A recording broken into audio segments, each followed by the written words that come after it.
नमस्कार, बहुत स्वागत है आप सभी का। मैं हूं आपके साथ नैना यादव, लेकर हाजिर हूं हमारा खास शो आतंक का आका। पाकिस्तान एक बार फिर से डर के साए में है और एक बार फिर उसे अपने ऊपर बड़ा खतरा नजर आता है। हिंदुस्तान का दम देखकर वो एक बार फिर से घबरा रहा है, बौखलाया हुआ है। लेकिन इस बार कारण ऑपरेशन सिंदूर 2.0 नहीं, बल्कि इस बार कारण है भारत का वो त्रिशूल जो मुनीर और शाहबाज के सीने में शूल बनकर चुभ रहा है, रात को सोने नहीं देता है, ये कहा जा सकता है।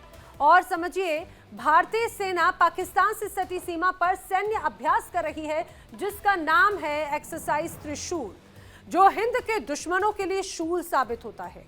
ऑपरेशन सिंदूर के बाद से पाकिस्तान भारत की हर सैन्य गतिविधि पर करीब से नजर बनाए हुए है। आतंकवादियों के पनाहगाह पड़ोसी देश इस बात की आशंका पहले ही सताती रही है उन्हें कि पता नहीं भारत की ओर से आखिर अब कौन सा और कितना घातक कदम उठा लिया जाए। Indian army, navy, air force joint exercises कर रही हैं, जिससे पाकिस्तान, खास करके आर्मी में खलबली मची हुई है।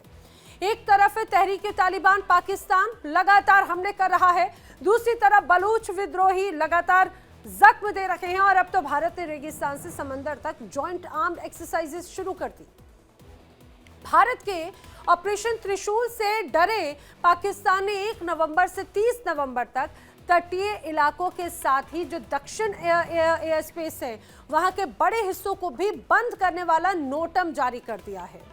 ये जो पहले नोटम था ये 5 नवंबर तक का ही था एक तरह से, जिसके तहत पाकिस्तानी जो नौसेना है 5 नवंबर तक सर क्रीक का जो क्षेत्र है उसके नजदीक किसी भी तरह की लाइव फायरिंग या नौसैनिक अभ्यास का एक तरह से ऐलान जो है वो किया गया था, लेकिन अब इसे बढ़ाकर 30 नवंबर तक कर दिया गया था।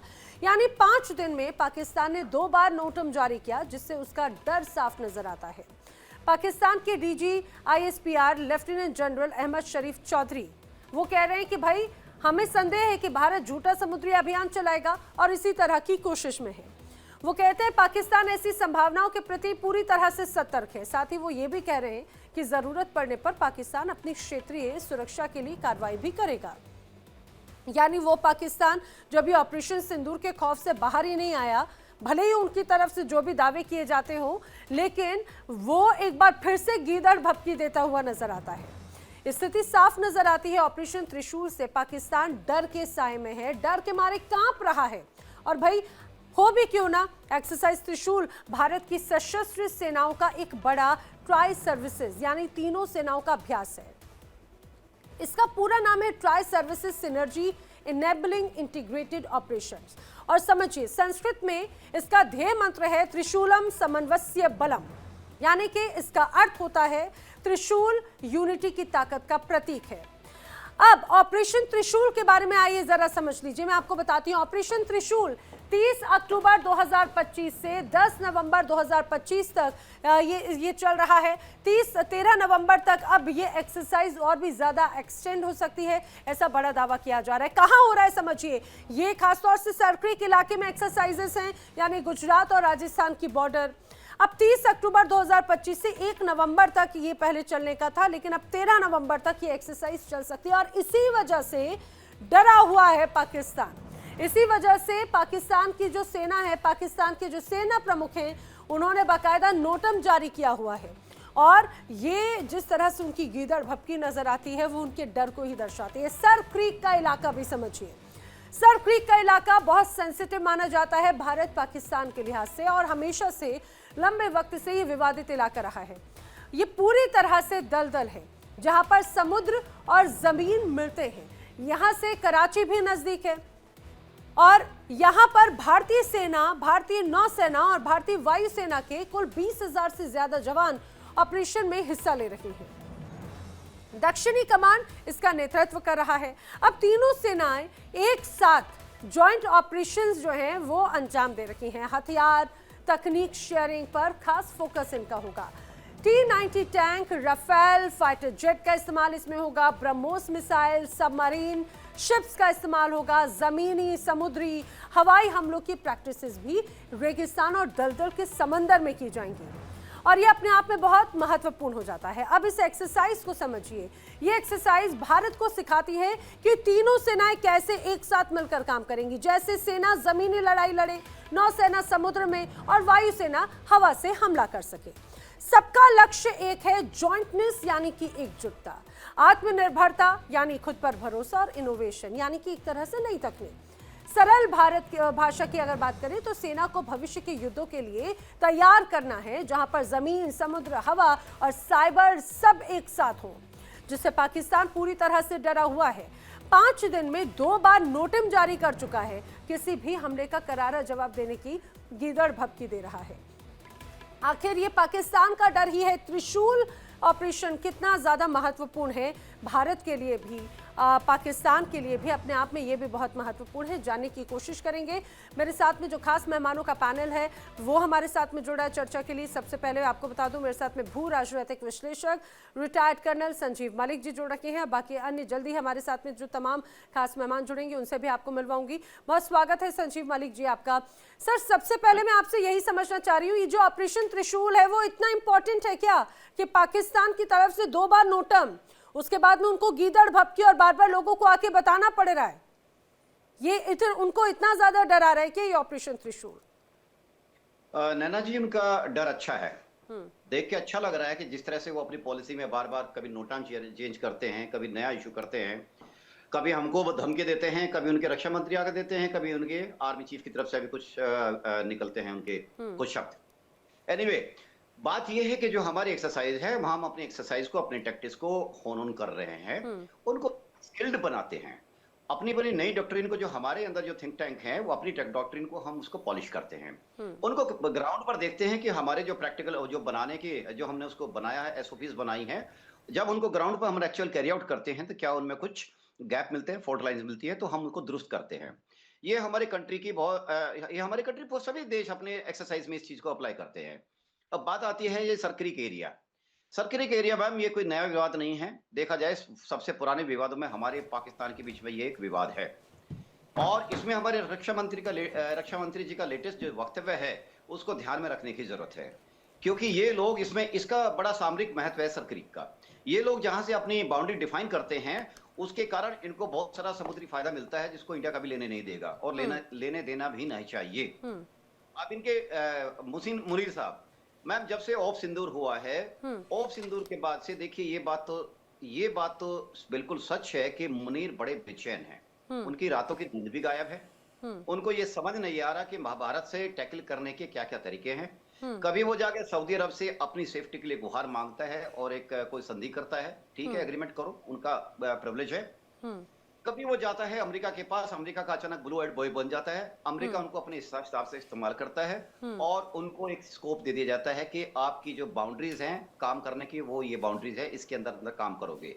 उसमें ईरान भी शामिल हो सकता है, अफगानिस्तान, बागराम भी शामिल हो सकता है, क्योंकि रशिया के नीचे आना, और रशिया, और इस टाइम जो रशिया और यूक्रेन का जो युद्ध चल रहा है उसको प्रेशराइज करने के लिए अमेरिका ने ये जो बागराम है, इसके पास का इलाका है, उसको यूज करने की शायद उसके मन में ये प्लान में लगता है। अब बात आती है कि हमारे, क्या ये हमको ये धमकी दे के हमको कर सकते हैं? जी नैना मैम, पाकिस्तान धमकी देने की आदत आज से नहीं है, युगों से हमको धमकी देता रहा है। जब से पाकिस्तान का जन्म हुआ है तब से उसने हमको धमकी देने के अलावा कुछ नहीं किया है। 2009-10 तक हमने धमकियां सही हैं, हमारी पार्लियामेंट पर अटैक कर दिया जाता है और हम चुपचाप उनको उनके डोजियस देते हैं, सब कुछ देते हैं, सारे प्रूफ देते हैं। हमारे खिलाफ ये लोग क्या करते हैं, एक देखा जाए हमारी मौकरी करते हैं, हमारा मजाक बनाते हैं। बहुत कोशिश करी राजनेताओं ने, इनसे एक दोस्ती का हाथ बढ़ाया जाए और दोस्ती के हाथ के तहत जो मसले हैं उनको सुलझाया जाए। असली चीज है कि इन्होंने अपने अस्तित्व को एक जस्टिफाई करने का तरीका अपनाया, इंडिया का विरोध। जी जी, इंडिया का विरोध ऐसे नहीं होगा मैम, इंडिया का विरोध होगा किसी मुद्दों पे। अब इनको मुद्दे मिलते नहीं है क्योंकि हम लोग डेवलपमेंट में बिलीव करते हैं, काम कर रहे हैं। चिनाब पर देखिए मैम, पूरी दुनिया में चर्चा हुई हमारे रेल कनेक्टिविटी की कश्मीर से।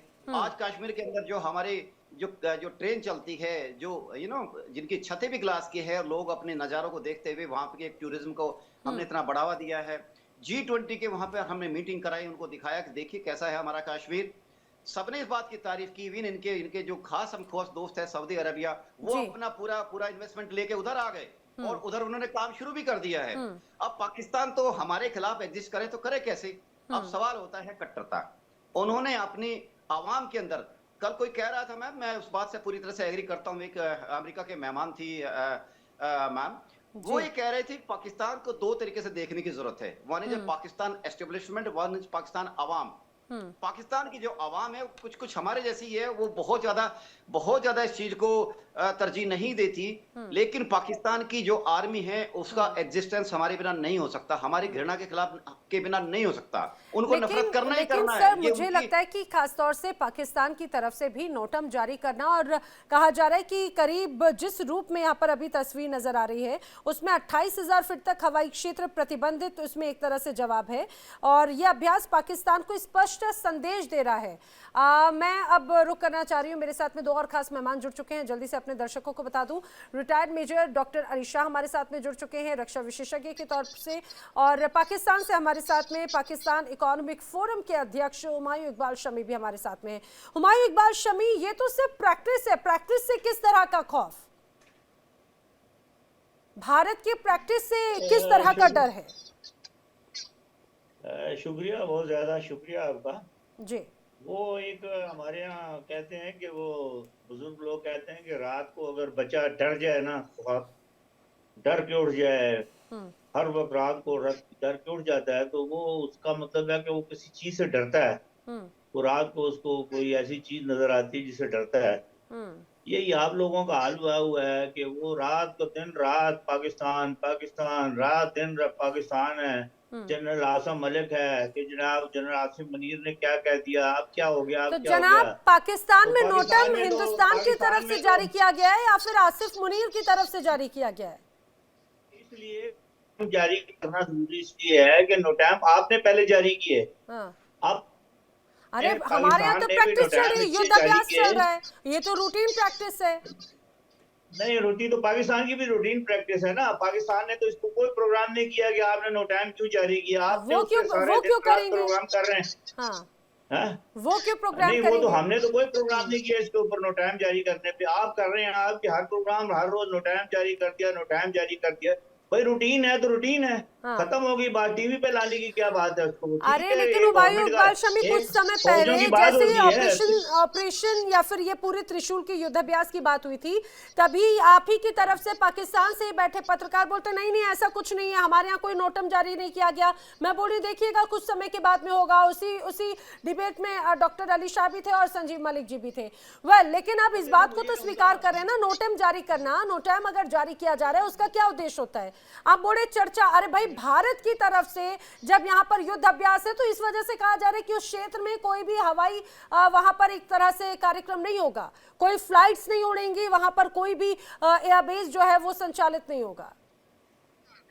ये टेक्निकल मामलात हैं। बात नो टाइम जारी के तो किसी पत्रकार ने तो नो टाइम नहीं जारी करना होता ना, वो तो हुकूमत करती है ये देखते हुए कि कहाँ खतरा है, हमें क्या चीज करनी है, क्या प्रिकॉशन लेना है। अब हिंदुस्तान जो है पाकिस्तान के साथ कोई फ्रेंडली मुल्क तो है नहीं, अगर वो कोई एक्सरसाइजेज कर रहा है तो कोई शरारत करेगा, क्योंकि हम पहले भी हिंदुस्तान को बताते रहे हमारे साथ शरारत ना करना।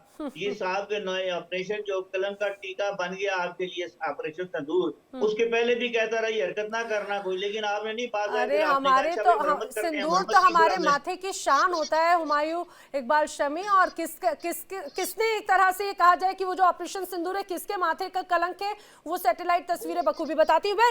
मैं जल्दी से आपको एक और बात ये जल्दी से मुझे बता दीजिए, जो आप बोले प्रैक्टिस की बात करें, नो टाइम पाकिस्तान के लिए प्रैक्टिस है, वो तो 5 तारीख तक था, 30 नवंबर तक क्यों एक्सटेंड कर दिया? ऐसी क्या मजबूरी थी? तो पाकिस्तान ठीक है, नो टाइम जारी करना कोई खिलाफे कानून काम तो नहीं किया ना पाकिस्तान ने, इसमें खिलाफे कानून की क्या बात है? इसमें क्या कौन सा गलत काम किया? पूरी दुनिया में किस मुल्क ने एहतजाज किया? फिर आप बोलते हैं कि हम फिर आप बोल देते हैं कि मैं हंस देती हूँ, फिर आप बोलते हैं मैं हंस देती हूँ। आप इसी बात पे तो हंसी आती है, जनता भी हंसती है। अली शाह, मैं आप से जानना चाह रही हूँ, बोले कि भाई कोई बड़ी बात थोड़ी, पहले 5 तारीख तक का था ना नो टाइम जारी करना।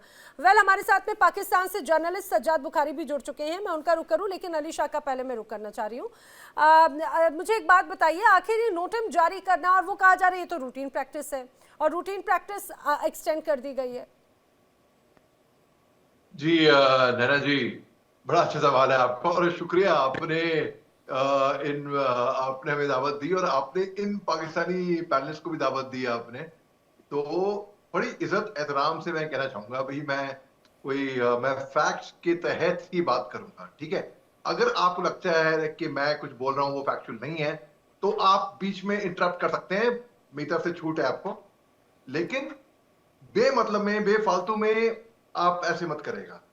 ओके, तो पहली बात तो कि आप 1971 में 71 की लड़ाई में हिंदुस्तान ने पाकिस्तान से 93,000 प्रिजनर ऑफ वॉर लिए थे।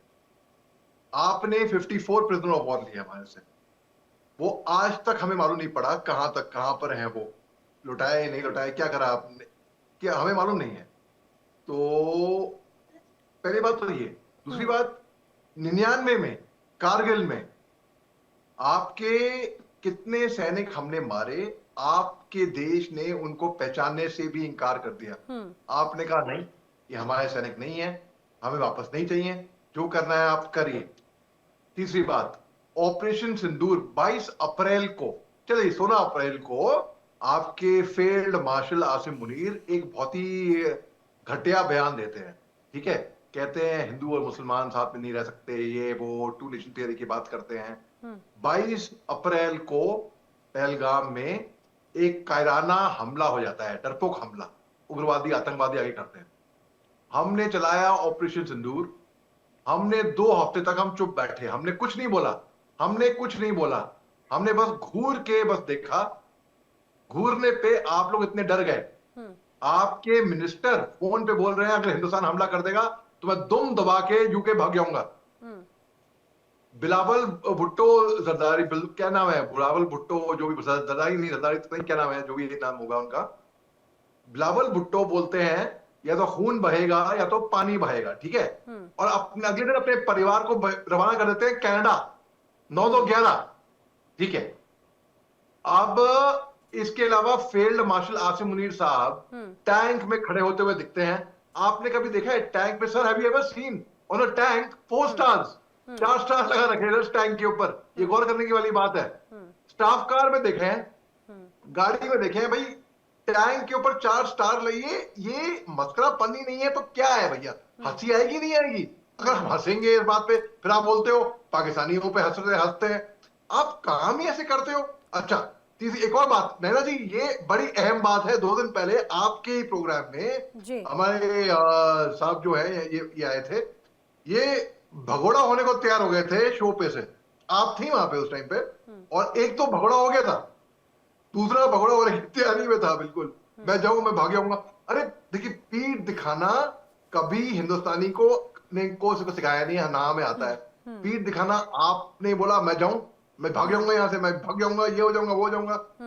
तो इसमें अभी ऑपरेशन त्रिशूल यानी कि शिवजी लॉर्ड शिवा का हथियार है। 3 नोक होती हैं इसके अंदर, आर्मी, नेवी, एयरफोर्स, 20,000 इसमें सैनिक भाग लेंगे, और रन ऑफ कच्छ, राजस्थान, गुजरात, एम जगहों पे राफेल जेट, बड़े बड़े सबमरीन्स, बड़े बड़े इसमें हथियार इस्तेमाल होंगे। आप लोग, हमने एयर स्पेस में भी हमने अलर्ट करा कि भाई सिविल जहाज ना जाए गुजरात के बॉर्डर पे, ये वो, और आप लोगों ने भी बदले में आपने बोला 28 अक्टूबर 29 अक्टूबर ऐसे करके आपने कुछ बताया, मगर आप देखिए आप लोग वाकई में बौखला गए, डर गए। ऑपरेशन सिंदूर के टाइम पे भी डर गए थे भाई, जंग हारने के बाद कभी प्रमोशन होते हुए देखा है किसी का? गैलेंट्री अवार्ड पहले तो आपकी सरकार बोलती है 9 कैजुअलिटी, ठीक है, उसके बाद जब मार्टर्स पे बोला कि भाई 130 लोग किल्ड इन एक्शन हुए। नहीं लेकिन अली शाह, मैं ये जानना चाह रही हूँ खास तौर से, बिल्कुल ऑपरेशन सिंदूर में तो क्या हुआ ये पूरे संसार ने देखा, उसकी तस्वीरें जो भी सामने आई पूरे संसार ने देखा। वह सज्जाद को अगर मेरी आवाज़ पहुँच रही हो तो मैं सज्जाद से भी इस बात को समझना चाह रही हूँ। अच्छा, मैं सज्जाद का दोबारा रुख करती हूँ, लेकिन जल्दी से मैं एक बार फिर से संजीव मलिक जी का रुख करना चाह रही हूँ। संजीव मलिक जी, आप लगातार पिछले काफ़ी वक्त से चीज़ों को देखते रहे हैं, समझते रहे हैं, आप मुझे ज़रा ये समझाने की कोशिश कीजिए कि ये जो ऑपरेशन त्रिशूल है, ये जो वॉर एक्सरसाइज है, युद्धाभ्यास जो हम देखते हैं, क्या ये पहली बार हो रही है इस तरह की कोई एक्सरसाइज? या फिर इसके पहले भी होती रही है? पाकिस्तान की तरफ से भी ऐसी कई बार हम देखते हैं वॉर एक्सरसाइजेस होती है जो शायद रूटीन का हिस्सा होती होगी। मैम देखिए, मैं अगर आपकी मेमोरी में आपने जरूर पढ़ा होगा, हमने 88 के अंदर एक ऑपरेशन ब्रास टैक्स किया था। हमारे आर्मी चीफ हुआ करते थे जनरल के सुंदर जी। उसके बाद पाकिस्तान ने बहुत ज्यादा वहां पे इतनी उथल पुथल मची कि पाकिस्तान में बहुत सारे ऑर्डर्स प्लेस कर दिए डिफेंस प्रोक्योरमेंट के कि इंडिया जो है युद्ध की तैयारी कर रहा है। अच्छा। नहीं, हम उस टाइम भी अपनी एसओपीज को पॉलिश कर रहे थे, आज भी अपनी एसओपीज, युद्ध अभ्यास, रणनीति, स्ट्रेटेजी, उनको पॉलिश करते हैं। वार गेम्स के तहत हम अपनी जो चीजें डिस्कस करते हैं दुश्मन के इलाके में, कोई भी दुश्मन XYZ is not Pakistan, XYZ कोई भी हो, हम उस दुश्मन को कैसे टैकल करेंगे, उसके अंदर हमारी कैसे टेक्नोलॉजी आएगी, उसके अंदर क्या क्या इक्विपमेंट हमारे एम्प्लॉय होंगे, उनका इंटीग्रेशन क्या होगा। और जैसे हमने देखा बहुत प्रोमिनेंट एस्पेक्ट जो अब तक अनछुआ था लेकिन बड़ा ऑप्शन दूर में सामने आया, एयर डिफेंस। हम अपनी एयर डिफेंस के अंदर कौन कौन से रडार शामिल करेंगे, उनके अंदर हमारे पास क्या क्या लेटेस्ट इक्विपमेंट अवेलेबल है, उनकी फ्रिक्वेंसी को नॉन जैमिंग करने के लिए हम उनमें क्या क्या ऐसी चीज करें, ये सब चीजों का तरतीबवार एक तरह से इंटीग्रेशन करके प्रैक्टिस की जाती है। पाकिस्तान भी करता है, अमेरिका भी करता है, रशिया भी करता है, हर दुनिया का हर देश करता है।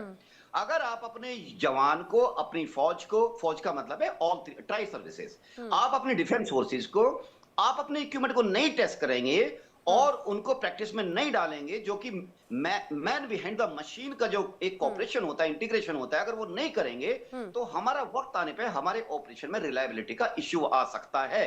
इन सब चीजों करने के लिए हम ऑपरेशन त्रिशूल अपना लॉन्च कर रहे हैं। रही नोटैम की बात, नोटैम तब इशू किया जाता है कि जब किसी को भी ये लगता है कि हमारे आकाश में कुछ थ्रेट एग्जिस्ट कर सकती है या उसकी पॉसिबिलिटी है। हमने जो नोटैम इशू किया, हमें मालूम था कि हमारी एयर पावर ऊपर जाएगी और हमारी कुछ मिसाइल्स, और हम उसका एक एक करके, मैं यहाँ पे नाम नहीं लेना चाहूंगा, उसका इम्पैक्ट आसपास के इलाकों पे पड़ सकता है, टेस्ट किया जाता है। ये कोई नई बात नहीं है और नई ऐसी चीज है, बट हाँ, जिस लेवल पे, जिस क्वांटम पे, जिस काइंड के हथियार या इक्विपमेंट जिसमें हम अपने एम्प्लॉय कर रहे हैं, उनका इंटीग्रेशन टेस्ट कर रहे हैं, ये वरिंग फैक्टर है पाकिस्तान के लिए। अगर मैं सीधी सीधी बात करूं, बाकी स्ट्रेटेजिक बात बड़ी लंबी है। जी ठीक है। मेरे साथ सज्जाद बुखारी भी जुड़ रहे हैं। सज्जाद को अगर मेरी आवाज पहुंची है तो सज्जाद रिएक्ट करें और मुझे जरा ये समझाने की कोशिश करें कि भाई ये तो अगर नॉर्मल रूटीन प्रैक्टिस है, रूटीन एक्सरसाइज है, तो क्या तकलीफ हो रही है? फिर क्यों नोटम जारी किया जा रहा है और नोटम की जो मियाद है वो भी एक्सटेंड कर दी जा रही है? कहीं ऐसा तो डर नहीं कि भाई वॉर एक्सरसाइज के नाम पर कुछ बड़ा कर दे भारत? नैना, बहुत शुक्रिया, आदाब अर्ज़ है आप सबको। और शामी साहब, अस्सलाम वालेकुम। अभी आपने नोटेम की बात की है तो डेफिनेटली जो है वो उसकी कुछ पस पर्दा मुहर्रिकात होते हैं, वजूहात होते हैं, माजी का ट्रैक रिकॉर्ड होता है। जिस तरह 71 का अभी थोड़ी देर पहले जिक्र कर रहे थे, जो कि इररेलेवेंट था इस गुफ्तगू के साथ, उस 71 का कोई ताल्लुक नहीं था। मैंने इनको पहले भी कहा था कि ये जो आपकी अली शाह हैं, ये पुरानी घिसी पिटी भी और वही लगी लिपटी और वो मखसूस इन्होंने किताब पढ़ी हुई है और बार बार आकर उसी को रटते रहते हैं। तो 71 की स्टेटिस्टिक्स पर इन्होंने कहा, क्योंकि मैं डिस्कनेक्ट हो गया था, तो इन्होंने कहा था कि अगर कोई मैं गलत बोल रहा हूं तो मुझे बीच में इंटरप्ट करे, तो मैं इंटरप्ट नहीं कर पाया क्योंकि मैं डिस्कनेक्ट हो गया था। तो मैं अभी आपको बता देता हूं कि ये जो 93 का फिगर्स है ना, ये पुराना राग जो आप अलापते हैं, इस स्टेटिस्टिक्स को जो है वो जरा दुरुस्त करें, फैक्ट एंड फिगर्स को दुरुस्त करें। उस वक्त टोटल हमारी तादाद 33,000 थी और वो भी पीठ में छुरा घूमता था अपने। 2 लाख मुक्ति बानी और 3 लाख से ज्यादा आपकी सेना थी। उसके बावजूद भी आपके एक जर्नल के आज तक स्टेटमेंट मौजूद है जिन्होंने कहा था कि पाकिस्तान की फौज बेहतरीन अंदाज से लड़ी थी। तो आप जो अपने स्टेटिस्टिक को ठीक करें, 93,000 उस वक्त थी नहीं, हमारी फौज ही नहीं थी। तो अगर आप उसको प्रूव कर सकते हैं तो मुझे आप स्टेटिस्टिक्स जो है उससे प्रूव करके बताएं कि इनकी तादाद 93 थी। अब आ जाते हैं जो आपने नोटैम का जिक्र किया। देखिए, मेरी एक बात सुने, हम तो हमेशा से मुतहर्रिक रहते हैं क्योंकि मैंने आपको कहा कि आपका माजी बड़ा दागदार किस्म का माजी है। ओछे हथकंडे, ओछे काम या कोई भी आप इस तरह का भोंडी हरकत जो है वो आप करने के आदी हो चुके हैं। तो इसलिए हम वक्त तैयार रहते हैं। तो हमारी जो तैयारी होती है, ऑपरेशनल तैयारी होती है, हम तो हमेशा तैयारी में रहते हैं, आपको तो पता है।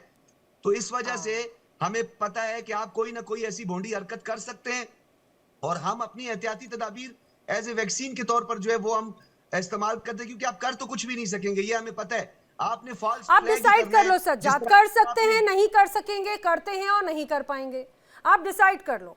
ये ऐसे एक ही साथ दो बातें नहीं की चलेंगी ना। तैयारी करते हैं। अभी आपने एक बंदे को जो है वो जासूसी के लिए तैनात किया, उसको कहा कि जी फौजी वर्दी खरीद लो, वो भी गिरफ्तार हो गया है। उसने आपका भांडा फोड़ दिया और बीच सड़क में आपका भांडा फोड़ा है। कौन? और उसने तितर बितर कर दिया आपकी मनफी सोच को। कौन? वो जो मल्ला हमारा हमने गिरफ्तार किया, वो मल्ला को, जिसकी ऑडियो भी आई है, जिसको आप लोग तरबियत देने की कोशिश कर रहे हैं। तो ये भोंडी हरकतें, ये ओछी हरकतें, ये किराए के भाड़े के टट्टू खरीद के आप पाकिस्तान मुझे की लग रहा है जो आर्म्ड फोर्सेस हैं, सज्जाद मुझे लग उनका रहा है आप निवार शायद नहीं डाउन कर पाकिस्तान की सकते। सेना के लिए ये सारी बातें करें, क्योंकि यही बातें तो आपकी तरफ से पाकिस्तान के एक्सपर्ट्स लगातार ये बड़े खुलासे करते रहते हैं। लेकिन इतना ज्यादा डर क्यों है भाई? मैं तो बार बार ये कहती हूँ, क्या इसी बात का डर है कि जो ऑपरेशन सिंदूर के टाइम पे हुआ था वॉर एक्सरसाइज, या फिर हमने तो अलर्ट जारी किया था लेकिन उसके बाद में पाकिस्तान को मुंहतोड़ जवाब मिल गया? अली शाह कुछ कहना चाह रहे हैं, आपकी बात पे रिएक्ट कर रहे हैं। ने बोला भाड़े की टट्टू ने जिक्र किया ना भैया, अगर आप correct me if I am wrong, हाँ, पाकिस्तान क्या बाघ नहीं बेच रहा चीन को गधों के माफिक, कहीं कुछ पैसे आ जाएंगे खाने के लिए क्या? अच्छा, आपने कहा स्टैटिस्टिक्स की बात करते हैं आप सजाद बुखारी साहब, हम हर बार जी आपने गौर किया ये शख्स हमेशा स्टैटिस्टिक्स की बात करता है और रिटोरिक्स भी चल जाता है। ये स्टैटिक्स की बात करें तो फिगर की बात करें ना आप। अच्छा, आप कह रहे हैं 93,000 फिगर गलत था, तो मतलब आप कबूल करते हैं कि 95,000 फिगर होगा, पर आपके मुताबिक जहां तक मेरी नॉलेज है 93,000 फिगर था। मेरे वालिद साहब, मेरे फादर ने भी बहुत बहादुरी से ये जंग लड़ी थी लोंगेवाला से और छक्के छुड़ाए थे पाकिस्तानियों के। आर्मी और एयरफोर्स ने कंबाइन ये जंग जीती थी। तो देखिए ये था कॉम्बिनेशन। अभी आज की तारीख में हमारे CDS हैं, chief of defence staff, army navy air force के चीफ हैं सबसे, तीनों के स्वर। तो CDS के मतलब आप देखिए तीनों सेनाएं जब ये युद्ध अभ्यास कर रही हैं, युद्ध अभ्यास है ये, युद्ध नहीं है। ऑपरेशन सिंदूर को ही हमने फुल स्टॉप नहीं लगाया, कॉमा लगाया है बस, स्टॉप नहीं किया, पॉज लगाया है बस, हमने रोका नहीं है। वो भी पार्ट 2 अभी रोता है क्या, अभी तो बस बाकी है, आगे आगे देखो होता है क्या। ठीक है अभी तो। और शहजाद बुखारी साहब जो बार बार स्टैटिस्टिक्स बीच में लेके आते हैं ना भैया, मैं आपको दावे के साथ कह सकता हूं, आपको पता नहीं इसके बारे में इल्म होगा कि नहीं होगा, मैंने दुनिया में सबसे ज्यादा टेडेक्स टॉक दिए हैं, ठीक है, और स्टैटिस्टिक्स के ही बूते पे मैंने बात करी है। मेरे से आप चैलेंज कभी नहीं कर पाएंगे। नहीं, ठीक है, हम आंकड़ों की बात करते हैं। मुझे लग रहा है कि शायद कंफ्यूजन होता होगा। सैनिक और अर्धसैनिक बल सारी टुकड़ियों को मिलाकर उसमें जरूर 93,000 सैनिकों का जिक्र होता है, और मुझे लगता है कि आप किसी भी आंकड़े पर, आप अगर इवन आज का तो दौर इंटरनेट का जमाना है, उसमें पूरा 10 तरह के रेफरेंसेस मिल जाते हैं, और सज्जाद तो लगातार रिसर्च करते हैं तो शायद सज्जाद को पता भी होगा। लेकिन हुमायूं इकबाल शमी बड़े तल्लीनता से अखबार पढ़ने में व्यस्त है, हो सकता है कुछ काम की चीज जरूर उसमें नजर आ रही हो। मुझे एक बात बताइए, इसमें बार बार पाकिस्तान ये बार बार कह रहा है कि भाई भारत की तरफ से फॉल्स फ्लैग ऑपरेशन ये एक रूप में नजर आ रहा है। जब ये भारत की वॉर एक्सरसाइज, तो इसमें फॉल्स फ्लैग ऑपरेशन कहां से नजर आ गया? अभी टोकिएगा ना, क्योंकि हम लोग, हमारी पाकिस्तानियों की आदत है कि जब तक उसको बात करने का मौका ना दिया जाए ना, जब तक उनसे सवाल ना किया जाए, जवाब नहीं देते। तो हमारी, लेकिन हर जवाब पे ऊपर आपने लंबे सवाल, आप बीच बीच में बोल रहे थे हुमायूं इकबाल शमी, ऐसा नहीं, आप बीच बीच में बोल रहे थे। अभी मैं बात करूंगा। अब आपने फॉल्स फ्लैग की जो बात की है ना, मैं तो इसलिए फॉल्स फ्लैग की हिस्ट्री बताना चाहता हूँ, इसलिए बाद में आप ये ना, आपने रोकना है अभी दरमियान, मुझे पता ना अभी रोके तो और बोल पड़ेगा दरमियान में। तो फॉल्स फ्लैग की जो आपने बात की ना, उन्होंने अपना बुखारी साहब ने, कि जी आपकी एक हिस्ट्री चल रही है ये इस तरह की हरकतें करने की, फिर फॉल्स फ्लैग का नाम भी आपने खुद ही दे दिया। तो फॉल्स फ्लैग की हिस्ट्री अब मैं ये दे देता हूँ कि हिंदुस्तान कैसे फॉल्स फ्लैग कर रहा है। कि 2000 में सदर क्लिंटन ने दौरे पे आना था हिंदुस्तान के, और वहां पर कोई तकरीबन शायद 100 के करीब सिख कश्मीरियों में उनको मर्डर कर दिया गया। और उस सिर्फ ये बताने के लिए, अब बोलना नहीं दरम्यान में, आप सुन लीजिएगा बात को, फॉल्स फ्लैग की बात मैं बता रहा हूँ, और उसका इल्जाम पाकिस्तान पे लगा दिया गया। और उसके बाद वो, उसकी किताब उसने लिखी, जो उस जमाने की फॉरेन मिनिस्टर थी, लेडी थी वो, और उसने कहा कि प्रेसिडेंट क्लिंटन ने कहा कि काश मैं इंडिया के दौरे पर ना जाता तो ये इंडिया ये हरकत ना करता। तो ये अच्छा। सारों को पता था ये फॉल्स फ्लैग ऑपरेशन किया, सिर्फ ये क्लिंटन आ रहा था। उसके बाद की अगर आप हिस्ट्री आप उठा के देखें, बॉम्बे की बात हुई, बॉम्बे में जो हुआ, बॉम्बे ताज होटल का हुआ, उसके ऊपर ये हुआ है कि एक जर्मन स्कॉलर है, उसने एक किताब लिखी है, उसका नाम है बिट्रेयल ऑफ इंडिया। इसी के ऊपर, और उसने साबित किया पूरी, और उसमें उसने कहा है कि ये फॉल्स फ्लैग ऑपरेशन इंडिया ने किया था, इसलिए कि उस होटल के अंदर अमेरिकन भी ठहरे हुए थे, इसराइली भी ठहरे हुए थे। अच्छा। सिर्फ उनको खराब, ताकि वो उनकी मर्डर हो और वो चाहे दुनिया में ये नजर आए। और वो अच्छा। अजमल जो था, उसका अजमल कसाब नाम बताया गया। पाकिस्तान में कसाब नाम की कोई जात नहीं होती, नाम लिखा जाता है, कोई चौधरी होता है, चौहान होता है, बाजवा होता है, कसाब कोई नहीं होता है। और वो अच्छा। पाकिस्तान से था नहीं। उसकी जो वीडियो मैंने उसकी और पहली हाफिज वीडियो सईद जो का देखी, मैंने कनेक्शन खुद जो निकला था, हाफिज आप सईद बोल का, रहे ना, अरे मैं बोल रही हूँ आप हाफिज बोल रहे सईद ना, का भी तो जवाब दे दो मैंने मेरी भैया। बात करने देना, पूरी करने दे। अरे आप बात पूरी कर लेने देना, फिर जवाब दे अरे दीजिएगा, इसी में फिर शामिल जवाब कर दे दीजिए। दीजिए, हुमायूं इकबाल शमी, हाफिज सईद को भी शामिल कर दीजिए। मैंने तो आपको कहा था कि हिस्ट्री आपने नहीं मानी ना, हिस्ट्री सुननी नहीं ना, फिर आपने उसने पूरा साबित किया। आज तक हिंदुस्तान ने उस जवाब नहीं दिया उसकी किताब का। हम अपनी बात नहीं करते, ये इस किताब का नाम है बिट्रेयल ऑफ इंडिया। वो एक जर्मन है, वो जिसने लिखी, पूरी कंप्लीट थी। और वो जो इंटरव्यू उसका चल रहा है, वो जो अजमल अजमल कसाब, और वो कहते हैं जी उसका ताल्लुक पंजाब के साथ था, पंजाब से था। वो ताल्लुक उसकी लैंग्वेज जो थी वो बॉम्बे वाली लैंग्वेज थी। जब उसकी वो जो एक स्टेटमेंट हॉस्पिटल में रिकॉर्ड पुलिस ने की, तो वो बॉम्बे की लैंग्वेज थी उसकी। यानी 3-4 दिन के अंदर वो बंदा बॉम्बे की लैंग्वेज बोलना शुरू हो पता है, गया। मुझे कभी कभी लगता है कितनी अच्छी कहानियां सुनाई जाती है, अच्छा, अब कितनी आगे आ अच्छी जाए। कहानियां सुनाई अब जाती ये है। आपका ये जो आ गया पहलगाम आ गया। अब पहलगाम का हुआ कि पहलगाम के साथ आया, आपने पाकिस्तान को जोड़ दिया। अब पाकिस्तान ने कहा कि जनाब इसकी इंटरनेशनल इंक्वायरी करवा लें, और साथ ही वो बलूचिस्तान में जो कुछ हो रहा है उसकी भी करवा दें। अरे मैं तो बोल रही हूँ हुमायूं इकबाल शमी, पाकिस्तान तो पाक साफ है, यूएन तक ने कहा है ना पाक साफ है। पाकिस्तान तो कहता है, मैं क्या बोल रही हूँ, पूरी दुनिया कहती है ना कि भाई जो आतंकी हाफिज सईद है वो पाकिस्तान में थोड़ी ना है, और पूरी दुनिया कहती है ओसामा बिन लादेन पाकिस्तान में थोड़ी ना मिला। पूरी दुनिया कहती है पाकिस्तान में जिस तरह से जो आप लोग पाव वाले बम जो आप लोगों की एक वो परिभाषा थी, वो पाकिस्तान में थोड़ी ना है।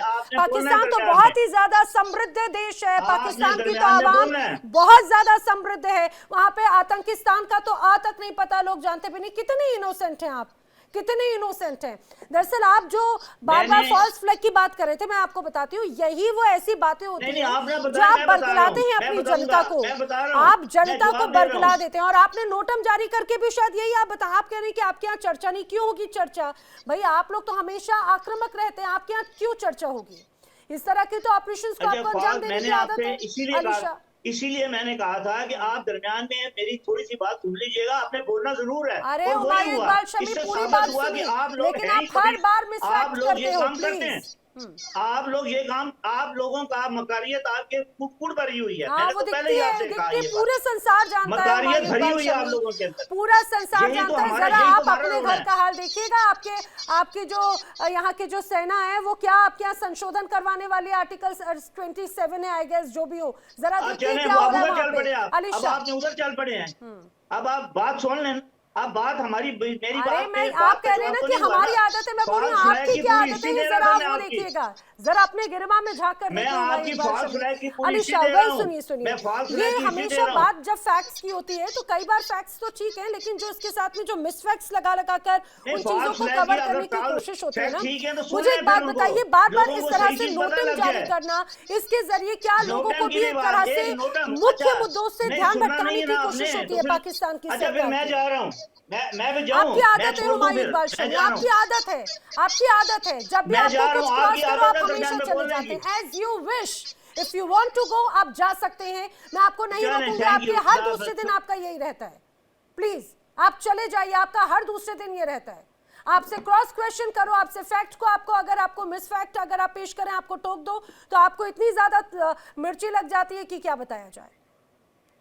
अलीशा, देखिए नैना जी, मैदाने जंग में पीठ दिखा के भागना हिंदुस्तानियों की आदत नहीं है, ये पाकिस्तानियों की आदत है, बहुत पुरानी आदत है। तो कहते हैं, कहावत है, ओल्ड हैबिट्स डाई हार्ड। रियाज बुखारी साहब, आपने देखा दुरुस्त नमूना, आपका साथी कैसे हथियार डाल के भाग गया, भगोड़ा हो गया। भाई अगर आप थोड़ा एक सेल्फ इंट्रोस्पेक्शन करिए साहब। देखिए दुनिया आपको देख रही है, बेइज्जती की बात है, लोग हंस रहे होंगे पाकिस्तान के ऊपर, क्योंकि ये छवि दर्शाती है, ये उनकी पुरानी आदत है। मैं जाऊं, अरे भगोड़े हो गए। आपके जनरल साहब तो भगोड़े हुए हैं पहले इतिहास में। आप देखिए जनरल परवेज मुशर्रफ, जनरल बाजवा क्यों विदेश में रहते हैं भाई, पाकिस्तान के अंदर क्यों नहीं रहते? हमारे जनरल साहब सिर उठा के बड़े आराम से यहाँ पर जीते हैं। जो संपत्ति आपके जनरल साहब लोगों ने कमाई है, भाई मैं मिलिट्री में का हूं, तो मुझे पता है मिलिट्री में तनख्वाह कितनी होती है और कितना। Sir we all know, Malik sir we all know right. And यहाँ पर आपके जनरल ने इकट्ठा करके इतनी संपत्ति, पता नहीं क्या क्या संपत्तियां बनाई है। ये करप्शन नहीं हुआ तो क्या होगा ये? और ऊपर से फिर आप भगोड़े हो जाते हो आपके साथ। अच्छा मैं ये नहीं कह रहा हूं, आप बोलोगे एआई के जरिए हुआ, इनके चैनल ने निकाल दिया उनको। नैना जी ने बिल्कुल दुरुस्त बोला, उनने बोला मैं भगोड़ा जाऊं, योर विश। नैना जी ने बोला योर विश। योर विश मतलब अगर वो चाहते तो हथियार लेकर या डट के सामना करते, और बंदूकें नहीं है हमारे पास, डरने की कोई बात नहीं है, वर्चुअल है। मुझे लगता है अलीशा हम एक बार फिर से ऑपरेशन ये अपने वॉर एक्सरसाइज त्रिशूल की बात पर आते हैं और फैक्ट्स पर बात करते हैं। ठीक है, मुझे लगता है सबके अपने अपने विचार होते हैं और हुमायूं इकबाल शमी का ये एक पैटर्न बन चुका है। हर दूसरे दिन उनको ये लगता है मैं छोड़ के चला जाऊं, छोड़ के चले जाऊं, ये उनकी इच्छा है, जाने वाले को कोई नहीं रोक सकता। वेल, मैं ये जरूर जानने की कोशिश कर रही हूँ, खास तौर से अगर हम इस ऑपरेशन की बात करें, और ये ऑपरेशन इतना ज्यादा इंपॉर्टेंट है या फिर सर क्रीक का इलाका ज्यादा इंपॉर्टेंट है, इसीलिए तनाव या नोटिम जो है उसका जो ड्यूरेशन डेडलाइन है वो बढ़ाई गई है? आर्यो सज्जाद, मैं आप ही प्लीज सभी गेस्ट को ऑडियो अप करेंगे जी। आप आ रही हैं, आपने जो है मजाक बनाया हुआ है, आपने जो है एक्सक्लूसिव इंटरव्यू करना शुरू कर दिया है अलीशा से, तो इनके साथ आप सोलो इंटरव्यू करें। सज्जाद प्लीज, मैं वही काम की बात पे आ रही हूँ, प्लीज आप लोग भी जब अगर जैसे घिरने की कोशिश करते हैं, प्लीज जब आप लोग घिरने की कोशिश करते हैं तो इसी तरह से आप लोग ऐसे क्रिएट करने के लिए लग जाते हैं कियोस्क। वो हवाई फायरिंग कर रहे हैं, छोड़ रहे हैं और वो छोड़ता जा रहे हैं, आप सुनती जा रही हैं। अरे भाई साहब, इसीलिए तो काम की बात में मैं वापस लेकर आ रही हूँ। मुझे बताइए, उसी का जवाब मैं आपसे लूंगी। ये पता नहीं क्या आदत होगी आप लोगों को। Alisha please 30 seconds. ओके, और 30 सेकंड में कहूंगा। देखिए क्योंकि हम ऑपरेशन त्रिशूल पे आते हैं, ऑपरेशन त्रिशूल यानी कि तीनों सेनाएं साथ में इन टैंडम काम करेंगी, ठीक है। सजाद बुखारी साहब ने कहा था 71 का कुछ लेना नहीं है। 71 में 4 दिसंबर को इंडियन नेवी ने पोर्ट ऑफ कराची को बम्बार्ड किया था, वो ध्वस्त किया था। और उसके अलावा आर्मी और एयरफोर्स का कंबाइंड ऑपरेशन लोंगेवाला में 23 पंजाब बटालियन थी, 170 फील्ड रेजिमेंट थी, 185 लाइट रेजिमेंट थी। और बोलिए इन्होंने पाकिस्तानियों के छक्के छुड़ाए सागेवाला और लोंगेवाला में, और देखिए सागेवाला लोंगेवाला में जो छक्के छुड़ाए हैं ये कंबाइंड था आर्मी और एयरफोर्स का। और आप कहते हो कि 71 में कोई लेना देना नहीं है, और 71 में अल्टीमेटली 93,000 प्रिजनर ऑफ वॉर लिए थे, जो कि जेनेवा कन्वेंशन के तहत पूरे कानून के साथ हमने वापस किए पाकिस्तान में। पाकिस्तान ने हमारे 54 मिसिंग 54। अमरीन जैदी ने किताब लिखी है द साइलेंट वॉरियर, उसमें स्क्वाड लीडर तांबे का जिक्र है, जो कि आपने बंधक बनाया था। अब तक आपकी तरफ से कोई खबर नहीं आई है। ठीक है, क्या है? अब आप बताइए, अब आप बोलते हैं आप भाई साहब मत होइए जी। सज्जाद, यही सवाल मेरा आपसे है। आप जो भी आप काउंटर करना चाहें वो तो आप काउंटर कीजिएगा, लेकिन आप इस बात को मुझे जरा बताइए, ये इसीलिए इतना ज्यादा इंपॉर्टेंट है कि ये ऑपरेशन त्रिशूल जो है एक अलग रूप दिखाता है, सभी सैन्य ताकतें एक साथ दिखाता है, या फिर सर क्रीक के वाले इलाके में ये एक तरह से युद्धाभ्यास हो रहा है, इसीलिए बहुत ज्यादा गंभीर है? सज्जाद जी। नैना देखें, त्रिशूल के हवाले से ही अगर आप उसको उसी तक महदूद रखें तो अच्छी बात है ना, हम उसी पे बात कर लें। सरक्रीक के इलाके में कितनी इसकी माइलेज है। मैं फिर दोबारा से आपको ये कहता हूं कि ये अभी सरक्रीक पे बात कर रहे हैं और आर्मी में ये सर्व कर चुके हैं। अगर ये आर्मी में सर्व कर चुके हैं, मुझे फौरी नीचे देखे बगैर बताएं कि सरक्रीक का जो इलाका जहां पर ये आपकी जो सर्विसेज, जो तीनों सर्विसेज जो है वो ज्वाइंट एक्सरसाइजेस कर रही हैं, इसके नॉर्थ और साउथ में कौन सा सी है उसके बारे में मुझे बताएं। और 73 का जो 93,000 का आपने फिगर दिया है, 71 का, अगर आपने उसको प्रूव कर दिया तो मैं आज के बाद जो है स्टॉक शो में नहीं आकर बैठूंगा। अगर आपने उसको प्रूव कर दिया, स्टेटिस्टिक्स के साथ प्रूव किया,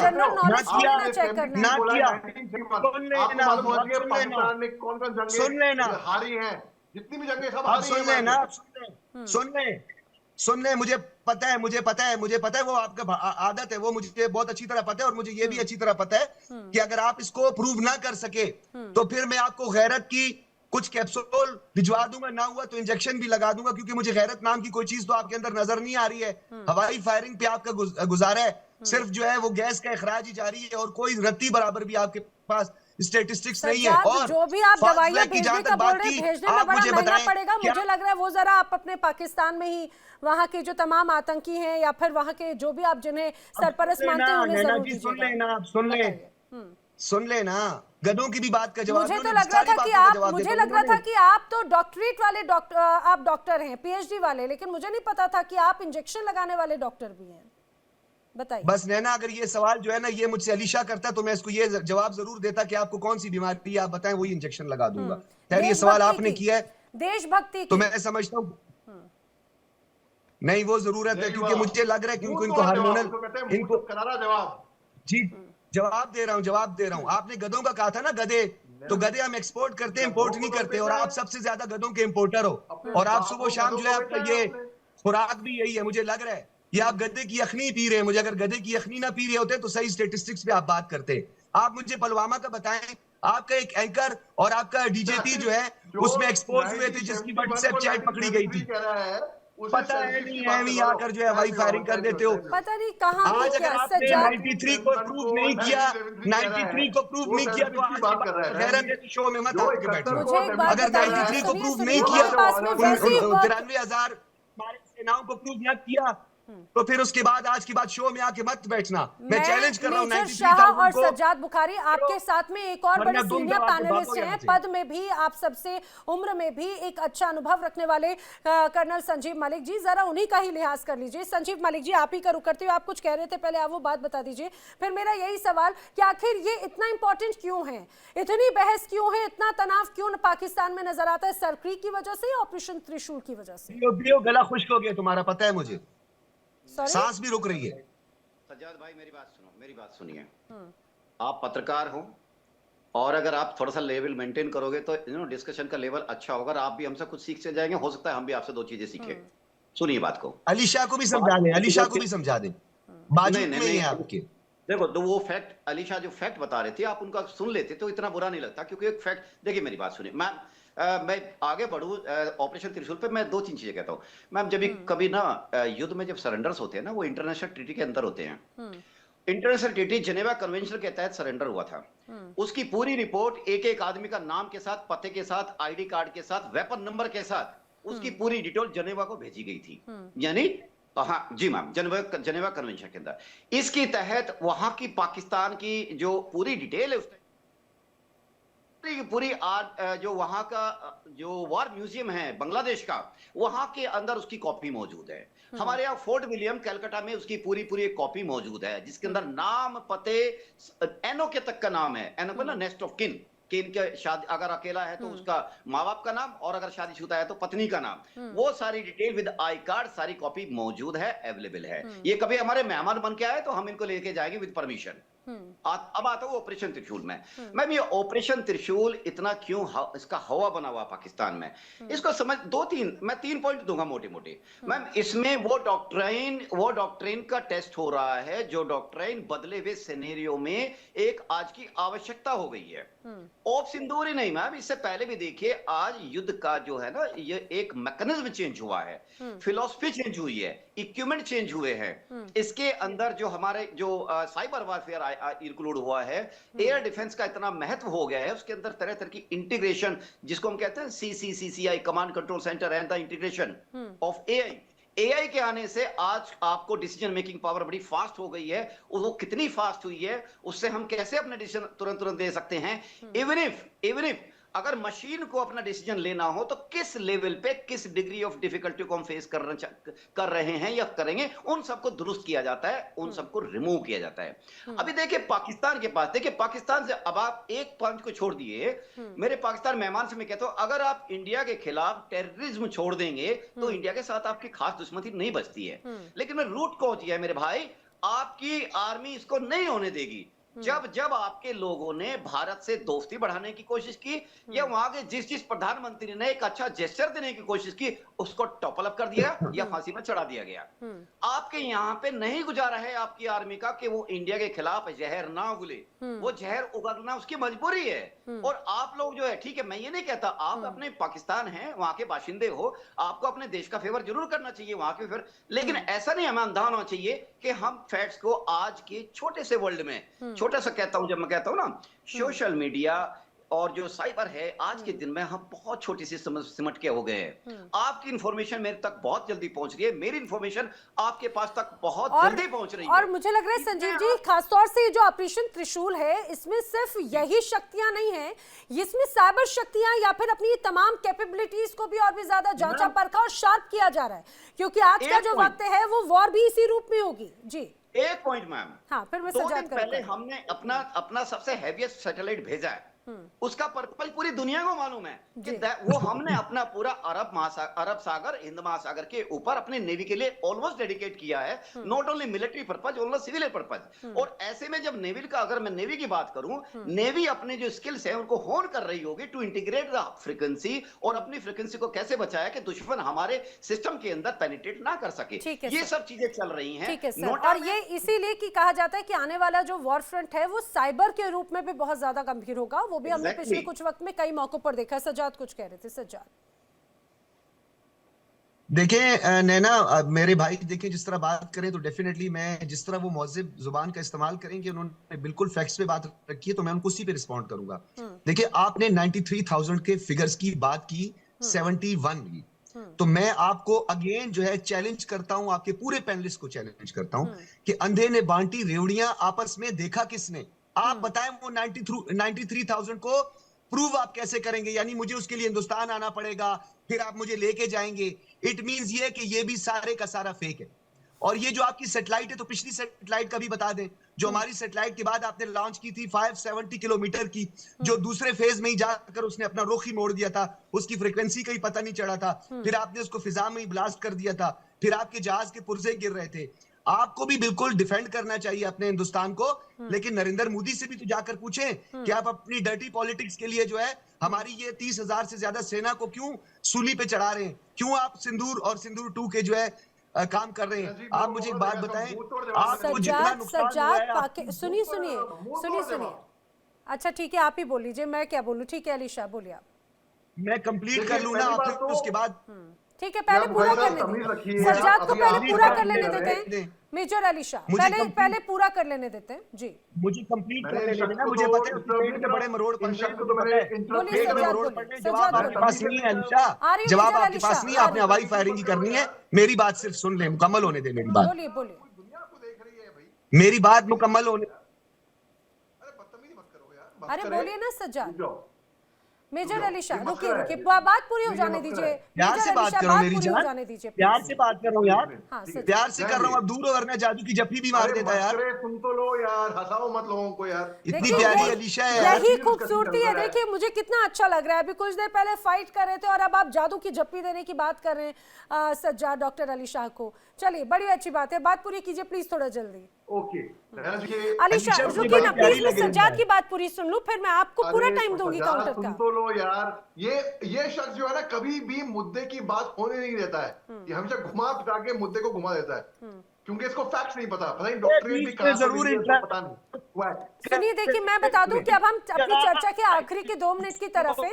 सज्जाद प्लीज 20 सेकंड्स में पूरा कीजिए, फिर मैं मेजर अलीशा का रुख कर रही हूँ जी। देखिए मैंने आपको कहा कि अलीशा बिल्कुल जो है ना, अलीशा जब बोलना चाहती है बोल ले अलीशा, मुझे कोई उसके पे इशू नहीं है, लेकिन मैं सिर्फ इतना बता रहा हूं कि फॉल्स फ्लैग की हिस्ट्री भरी पड़ी है। आपके पुलवामा तक का जिक्र, क्योंकि आपने शामी साहब को तो बात नहीं करने दी, मैं उसे कंप्लीट कर देता हूं, उसके बाद जो है फोटो की बातें करें। पुलवामा व्हाट्सएप चैट पकड़ी गई थी, उसके बाद एक्सपोज हुआ था कि पुलवामा में अपने लोगों को मरवा के आप लोगों ने जश्न मनाया था। अगर मैं ये बात गलत कह रहा हूं तो आप प्रूव करें कि मैं ये बात गलत कह रहा हूं। आपका जो प्रेम बार बार अली शाह के प्रति नजर आता है ना, कभी आप जादू की झप्पी की बात करते हैं, कभी बीमारी का इलाज करने की, कभी आप उन्हें अलीशा बना देते हैं। मुझे लगता है आपको मोहब्बत ना हो जाए उनसे और आपको पाकिस्तान से भारत आना पड़े, लेकिन वीजा के साथ में। जरा सुनिएगा डॉक्टर अलीशा जो है ना, अरे जनाब भाई सुन दो लो।